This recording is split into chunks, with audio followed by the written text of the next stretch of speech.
Hello दोस्तों, आज के इस टॉपिक में हमें स्टैटिक पाइवट टेबल और एक डायनेमिक पाइवट टेबल के बीच में भाई क्या डिफरेंस होता है ये जानने की हम कोशिश करेंगे। तो दोस्तों, मैं हूं नरेश लागड़, आप देख रहे हैं एक्सेल गुरु। और आप मेरे चैनल में बिल्कुल भाई नए हैं और अभी तक अगर मेरे चैनल को भाई सब्सक्राइब नहीं किया तो मेरे चैनल को कर दीजिएगा सब्सक्राइब और भाई बेल नोटिफिकेशन ऑन करना मत भूलना, ताकि जब भी कोई ऐसी अमेजिंग वीडियो हम आपके लिए लेके आऊँ तो उसका नोटिफिकेशन आप तक पहुंच सके। और दोस्तों, भाई आपको भाई ये टॉपिक भाई कैसा लगा मुझे कमेंट बॉक्स में लिख कर भाई जरूर बताना। तो चलिए दोस्तों, हम टॉपिक को शुरू करते हैं। देखिए,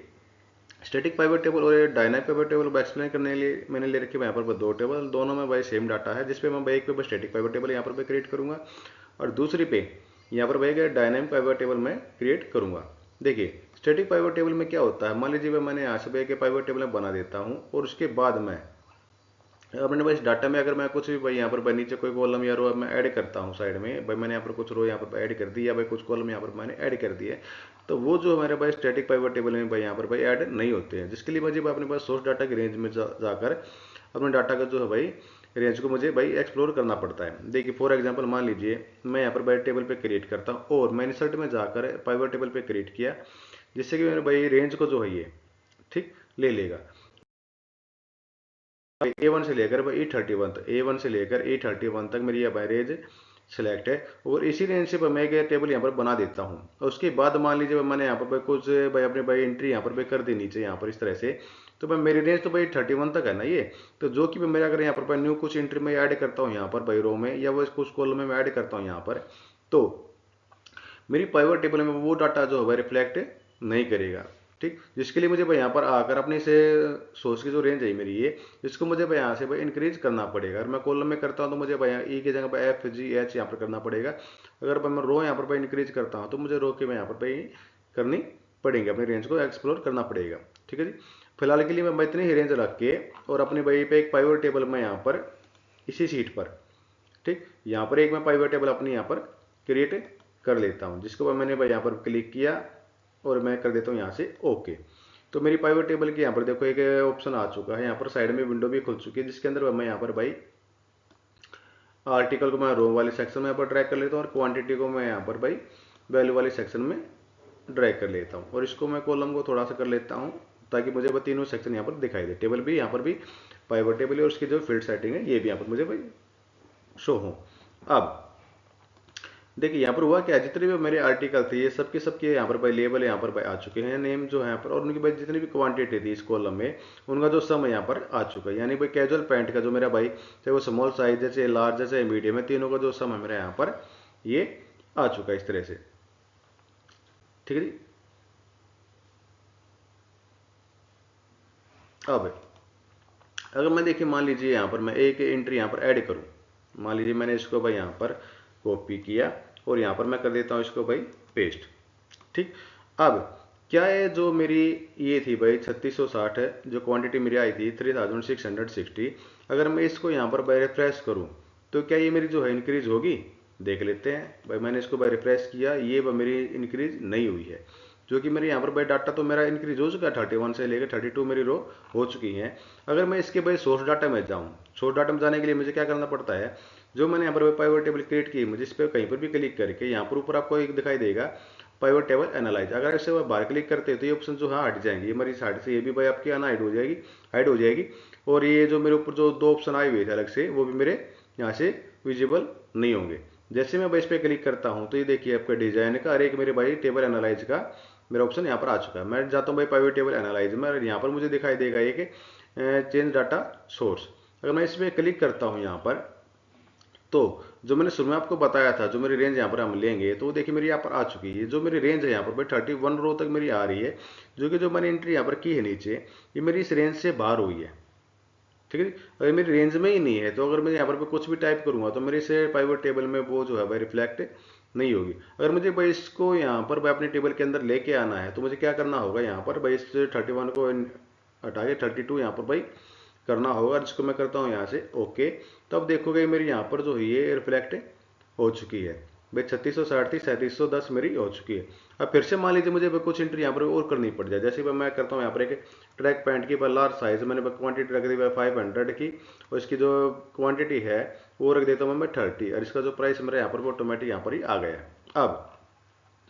अब देखिए यहाँ पर मेरे पास 3710 था, अगर मैं इसको रिफ्रेश करता हूँ यहाँ से तो ये मेरे रिफ्रेश नहीं हुआ है, जिसके लिए मुझे भाई इसको भाई पाइवट टेबल एनालिसिस में जाकर इसके भाई सोर्स डाटा में जाकर फिर से मुझे भाई यहाँ पर 32 की जगह है यहाँ पर एक और मेरा इंक्रीज हो गया है, मुझे इसको भाई 33 करना पड़ेगा, तो मेरा यहाँ पर ये आपका रिफ्लेक्ट होगा। इसी प्रकार मान लीजिए मुझे यहाँ पर भाई एक कॉलम में इंसर्ट कर देता हूँ मैं डिस्काउंट के नाम से,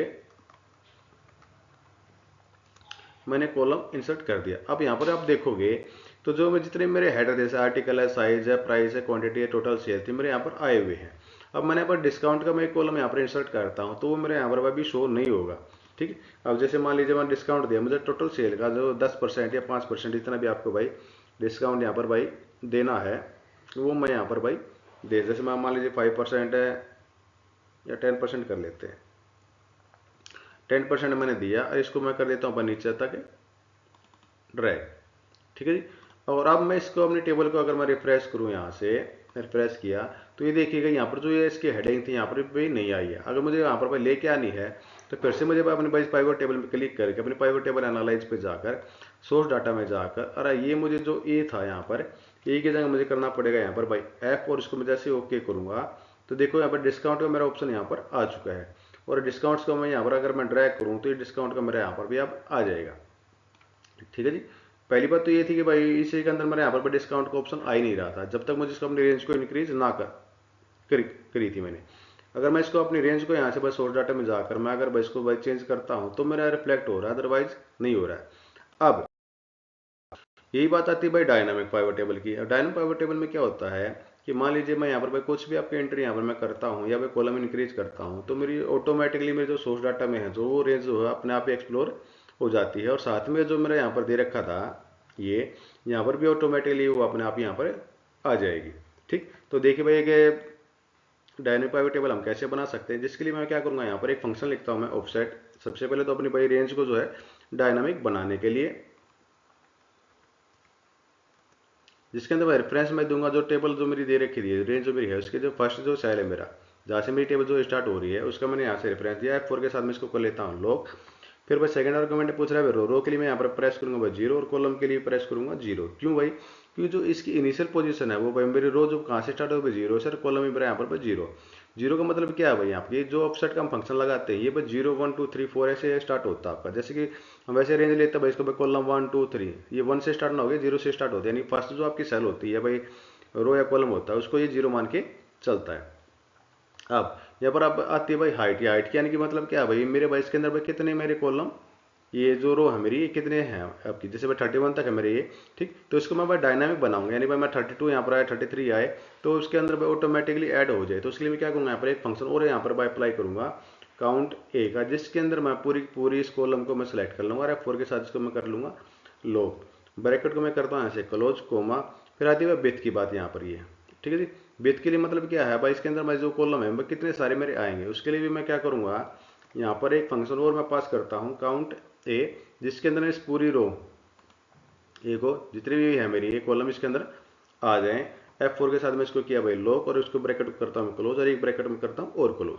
ठीक है, इससे होगा क्या, जब भी मैं यहाँ पर भी कोई भी कॉलम में इंसर्ट करूंगा तो ये उस रेंज को ऑटोमेटिकली ही इंक्रीज करता जाएगा। इसी प्रकार मेरा अगर मैं नीचे यहाँ पर भी उस कॉलम में यहाँ पर मैं लिखूंगा रो में यहाँ पर तो डाटा जो है ऑटोमेटिक वहाँ पर उस रेंज के अंदर मेरा